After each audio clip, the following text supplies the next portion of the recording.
Ladies and gentlemen, the following podcast is set for one episode.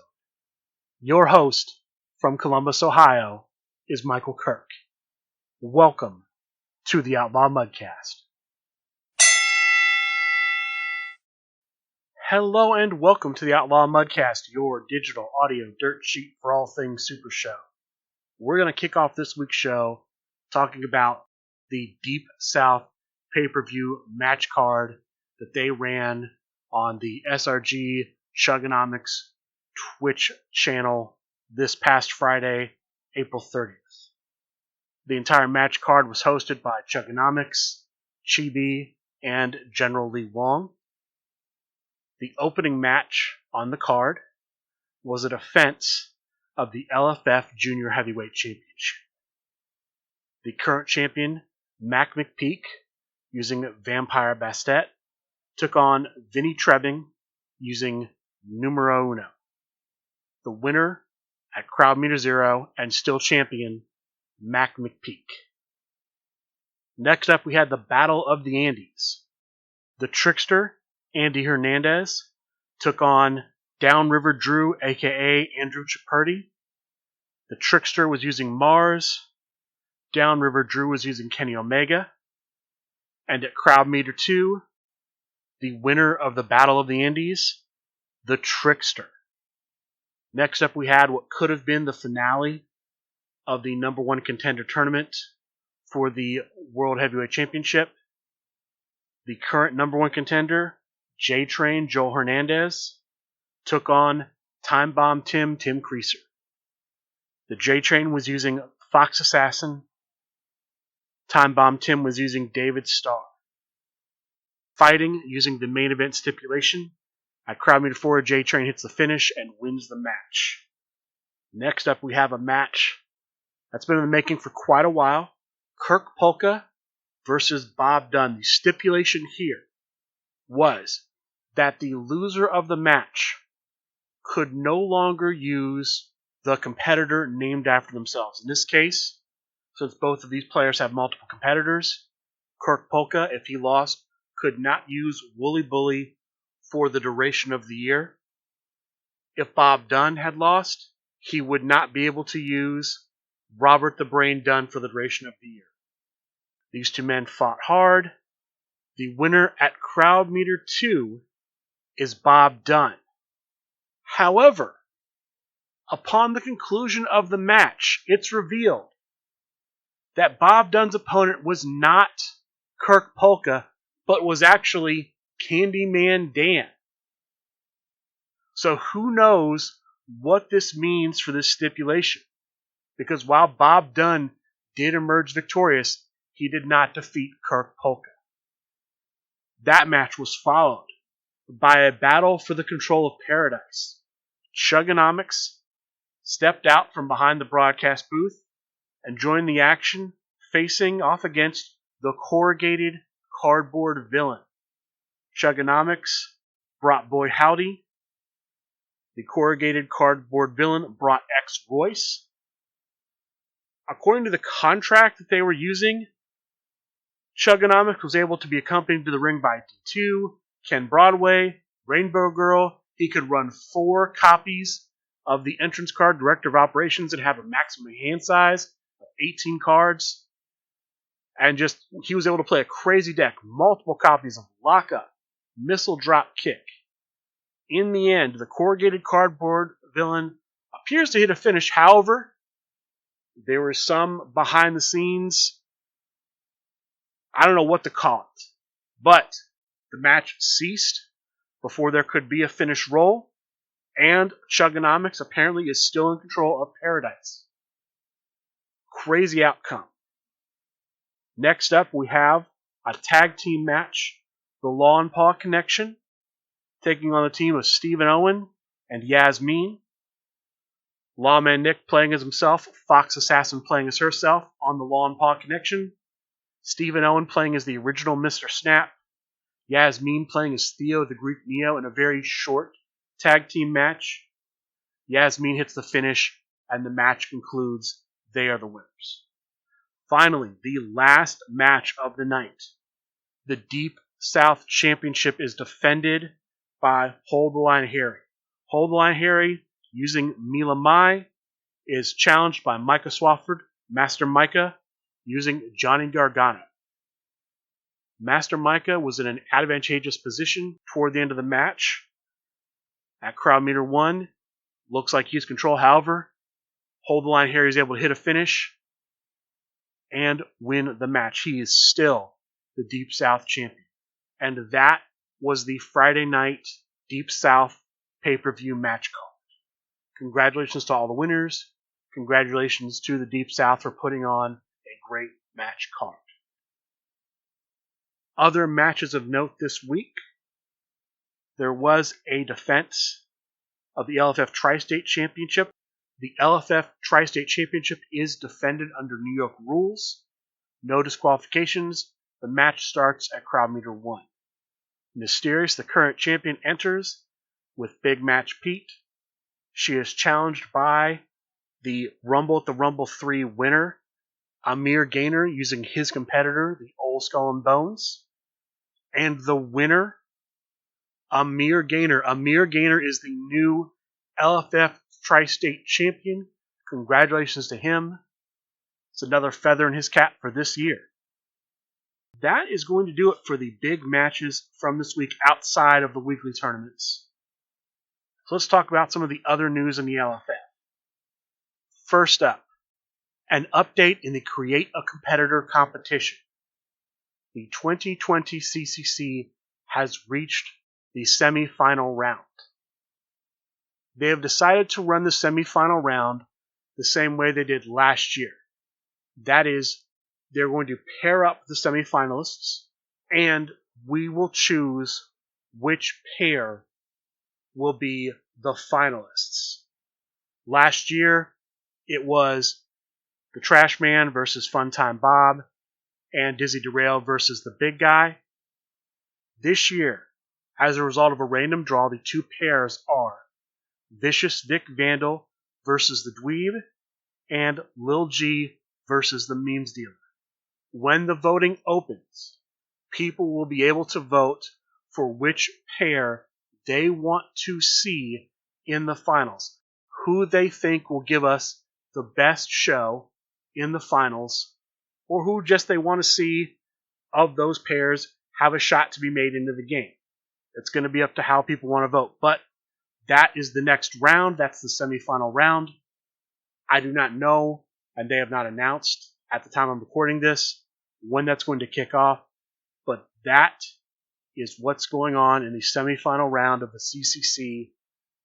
The voters will pick which matchup they want to see in the finals, either the Memes Dealer versus Lil G or Vicious Vic Vandal versus the Dweeb.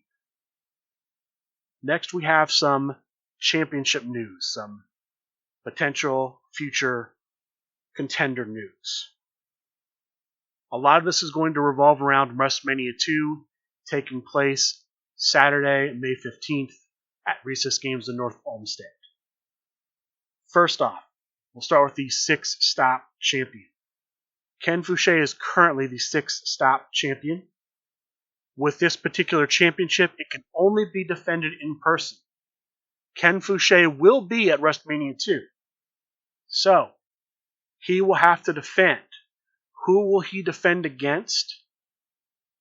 The SRG boss, Steve Resk, has announced that at some point in the future, no date or time yet given, there will be a tournament where the winner will either, if he is at Rustmania, face Ken Fouché for the 6-stop challenge championship, or he will choose Ken Fouché's opponent for the 6-stop challenge championship. That's the first championship. Next up, the Trios Championship. Chris Pagillo, the Italian Mambata, has been lobbying hard for a shot at the Trios Championship. The general manager, John Calais, made the following announcements. He is going to give Chris Pagillo a list of potential contenders for the Trios Championship, and Chris Pagillo will choose the challenger that will face Mallory the Destroyer for the championship at Rustmania 2. If that challenger wins, Chris Pagillo gets a shot against that challenger and now champion to potentially be the Trios champion. If, however, the challenger does not win, if Mallory retains at Rustmania 2, the general manager John Clace will pick the next challenger for that championship. The LFF Hardcore Championship has been announced. At Rustmania 2, the current champion, Eddie Fury, will be challenged by Jim Bias. There's going to be a triad match. Candyman Dan, the champion, will face Matt Barone and the Grump. And that's going to do it for championships at Rustmania 2. We do know that the next challengers from McPeak Inc. and the Tag Team Championships will be the tag team of Evie Fresh and the Enforcer. We also know that Big Match Pete, who currently has a shot at the Hardcore Championship, has been offered a shot at the United States Championship. If he agrees to give up his Hardcore shot, he will get a play-in match. He will be given an opponent. If he beats that opponent, he gets a shot at the U.S. Championship. Personally, that doesn't make a lot of sense to me. It might make sense if it was a more prestigious championship, but I don't really see the U.S. Championship as being necessarily more prestigious than a Hardcore. They're pretty much on the same level to me. But we'll see if Big Match Pete decides to give up his Hardcore shot to potentially have a shot at the United States Championship. That is going to be it as far as championship news goes.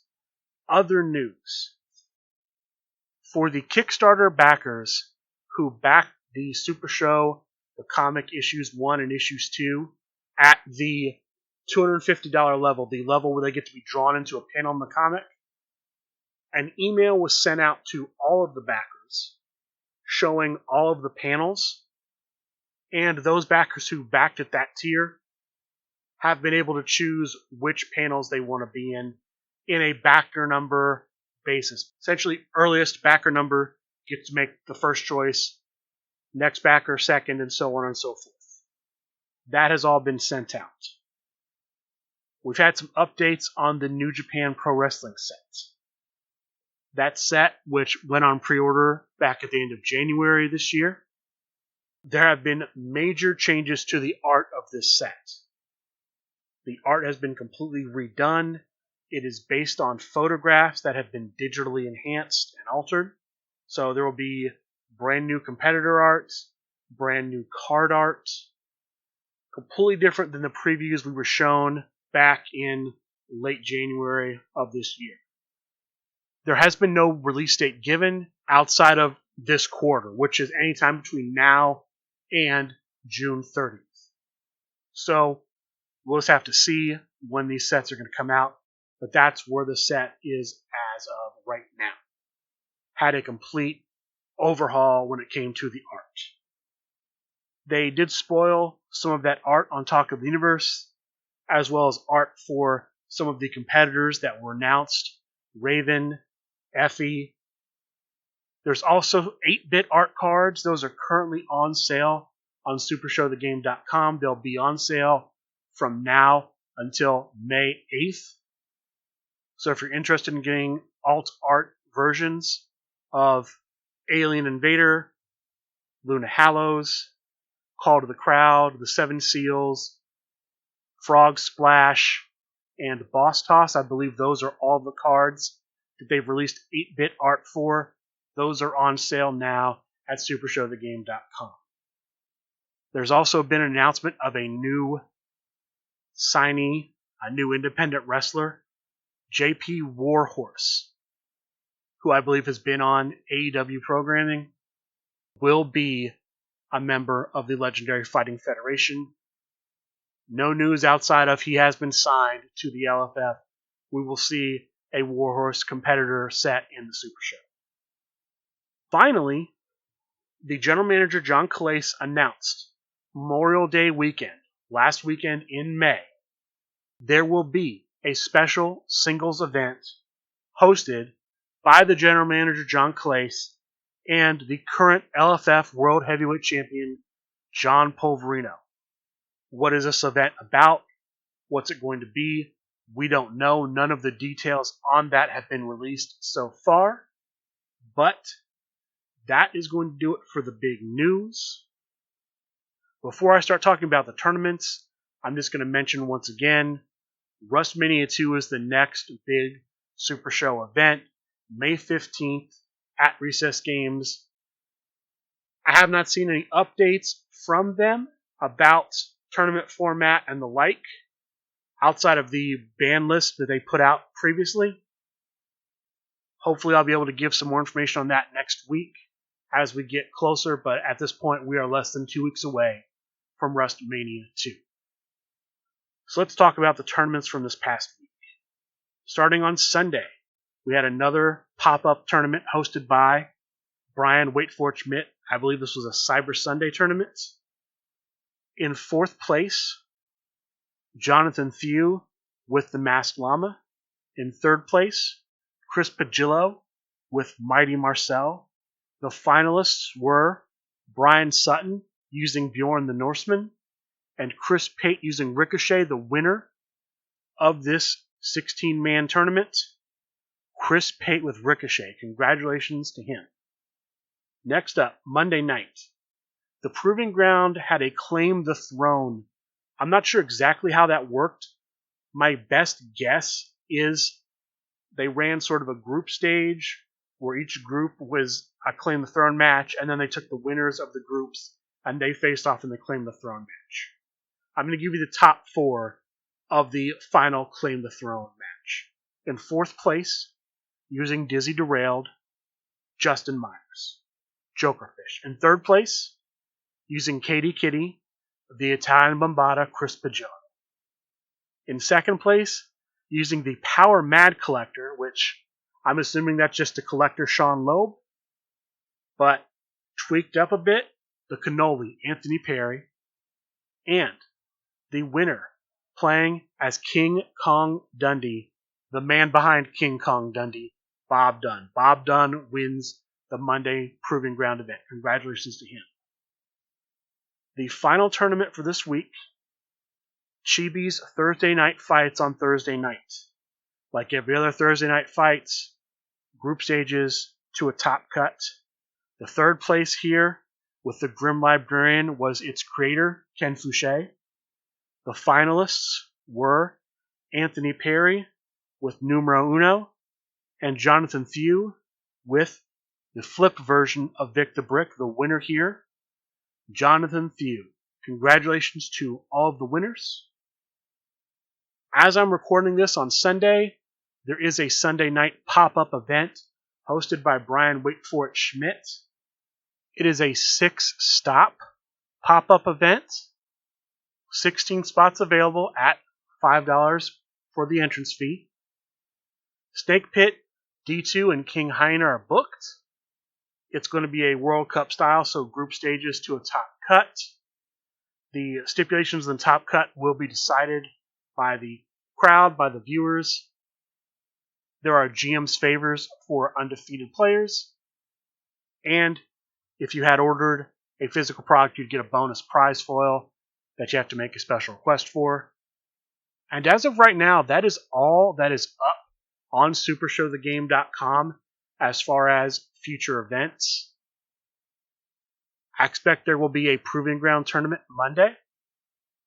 From what I've seen, Brian Wait For It Schmidt will be part of that event. I don't know if that means that his card might be the special guest referee for each match or something else. That makes sense to me. There will always be Dojo Tuesday nights. There is likely going to be a Thursday night event, perhaps another Chibi's Thursday Night Fights. We'll have to see. And look for the SRG Bosses 6-stop event that's going to be used to determine a challenger for Ken Fouché at Rustmania 2. Look for that to pop up sometime soon. But as of right now, that is it for all of the upcoming tournaments for next week. And that's going to do it for this week's episode of the Outlaw Mudcast. I'd like to thank all of you for listening, and good day.